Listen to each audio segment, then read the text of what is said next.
중국 최고의 시인으로서 시선이라 불리던 이백과 동시대를 풍미하며 시성으로 불린 당나라 시인 두보.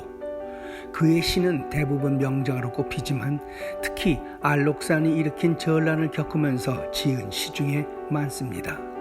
그 가운데 이른바 삼리나 삼별이 있습니다.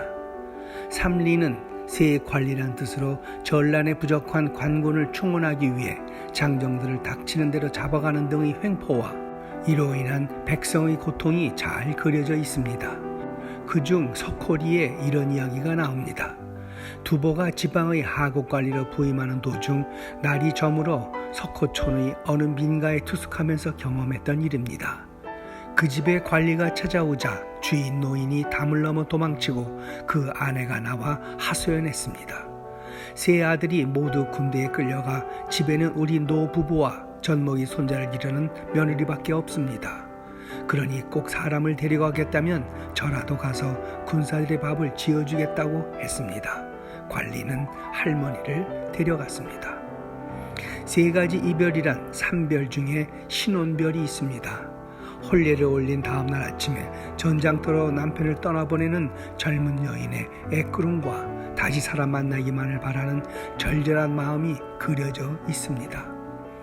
머리 올리고 부부되었으나 난궁과의 잠자리 덮여질 겨를도 없이 저녁에 혼이 나고 새벽에 이별하니 뼈저린 마음 창자에 스민다. 어렵게 비단치마 장만했지만 다시 만날 때까지 입지 않고 그대를 위해 화장도 닦아버리리라. 그 중에 일부입니다. 지난주 전쟁터에서 두 팔과 눈을 잃고 돌아온 우크라이나 군인과 그를 안고 있는 젊은 아내의 사진이 전 세계인의 눈시울을 적셨습니다.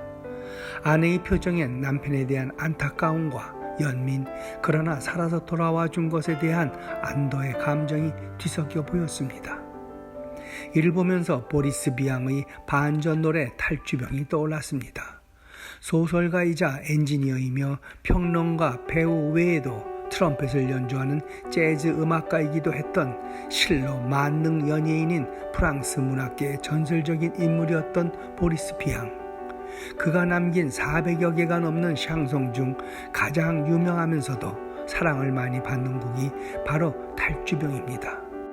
7년 넘게 끌던 인도 차이나 전쟁이 끝날 줄 알았던 젊은이들은 새로 발발한 알제리 전쟁이 징병제로 치러지면서 이미 군 복무를 마쳤는데도 다시 징집영장을 받는 등 전쟁으로 프랑스가 무척 어수선했대 전쟁의 허구성을 느낀 비앙은 전쟁을 거부했습니다.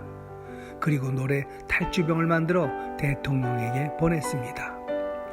대통령 각하 편지 한 통을 드립니다. 꼭 읽어주십시오. 수요일 저녁까지 전쟁터로 나가라는 징집영장을 받았습니다. 전 전쟁을 하고 싶지 않습니다.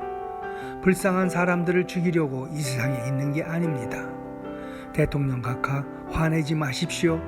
전 이미 결정을 내렸습니다. 탈영할 겁니다.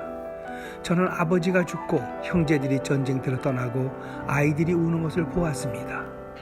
많은 고통을 당하고 무덤에 누워 계신 제 어머니는 모든 것을 비웃습니다. 제가 포로였을 때 전쟁은 제 아내를 훔쳐갔고 제 영혼마저 도둑질해 갔습니다. 저의 모든 소중한 것들이 사라져 버렸습니다. 그리고 노래는 끝에 가서 이렇게 이어집니다. 사람들에게 말할 겁니다. 복종하지 말라고, 전쟁에 나가지 말라고, 징집을 거부하라고. 누군가가 피를 흘려야 한다면 당신 피나 흘리시지요. 이 노래는 대환영을 받았지만 방송금지를 당했습니다. 그러나 그 후 프랑스뿐만 아니라 전 세계적으로 아직도 많은 사랑을 받고 있습니다. 비앙이 노래했듯 전쟁은 삶을 파괴하고 사람을 피폐하게 만듭니다. 오늘의 영상은 여기까지입니다. 고맙습니다.